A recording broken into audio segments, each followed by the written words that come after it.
Okay, so he wasn't mean, and he wasn't a math teacher. He wanted, okay, we won't tell. Well, anyway, yeah. Sex is not a sin. Because that's how he made that to be. He couldn't wait to marry him. Yes, they're married. Then he said, now, go multiply, replenish the earth. Go on, go on, go on, Adam, go on. And so, I mean, I don't know what they did, but... Okay. Sex is not a sin. The bed undefiled, and undefiled means unsoiled. I mean, it's clean. It's pure. There's nothing wrong with it. As long as it comes in that order. And so that's how come we believe that sex should be saved until marriage. Now, there are three things in chastity. Number one, the steps to follow in chastity. Number two, how to follow these steps in chastity. And number three, what do I do if I failed? Number one, the steps to follow. This is very easy. Number one, date in purity. Number two, of the steps. Then you fall in love. Number three, then you get married. Number four, then you have children. Those are the steps to follow in chastity. I don't know what it means to be how do I do all that? Number one, date in purity. No questions, no compromise, no exceptions.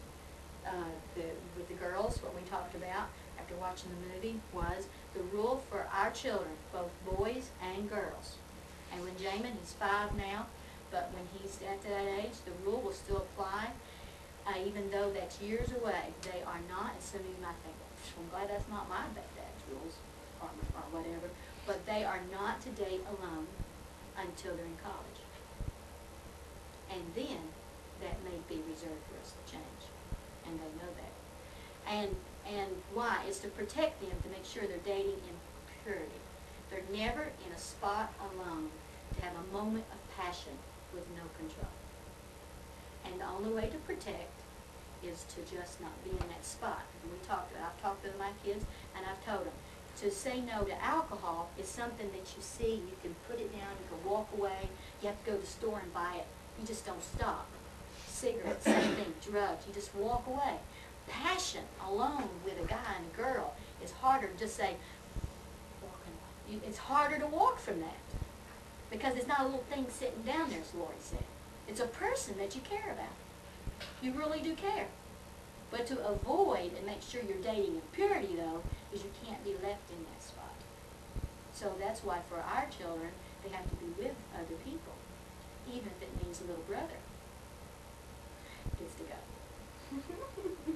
So I know TJ and TJ and Crystal are hoping that Lori and Lucas or Sarah and whoever gets to, all the other friends can get together and go, because if Jamin's feeling bad and can't go, and Dr. Oakley is busy with cases up to his eyeball, guess who can be free to go?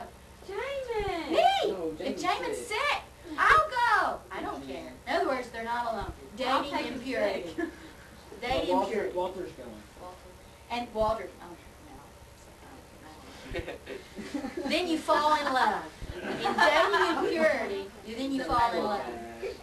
And you truly fall in love with a person when you know them out in purity.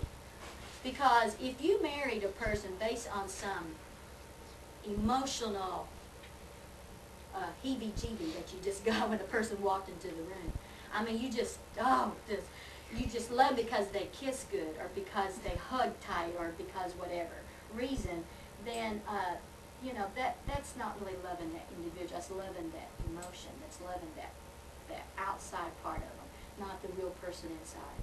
Because things can change and happen for health and accidents that can change any of those things you thought you loved, that you fell in love for.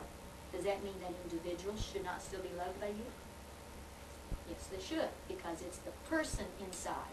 And the only reason to truly love Walter, for a girl to really love Walter, Walter needs to be in purity with that girl, or else they'll never know Walter.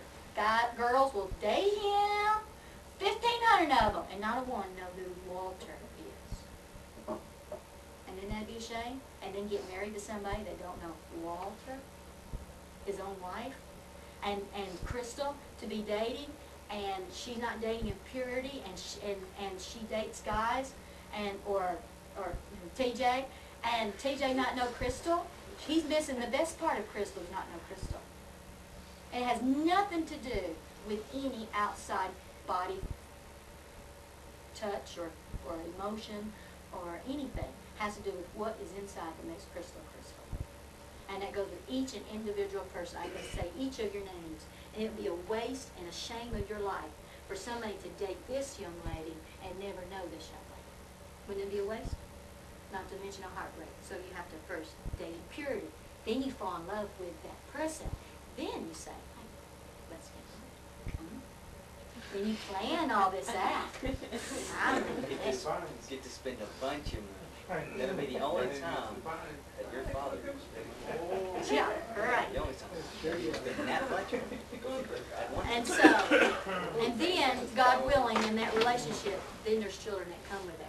But there's such a love and a beauty about that what TV shows you and what sex education in schools teach you misses this whole thing. They miss it. They just tell you sex. But they forget, though, the pain that's involved physically and emotionally.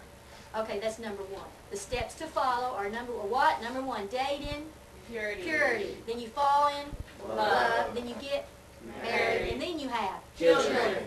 If you scramble any of that up, you've messed it up. You can't put the third one first or the last one. You can't just go have children and not date in purity, and then expect to fall in love with that person.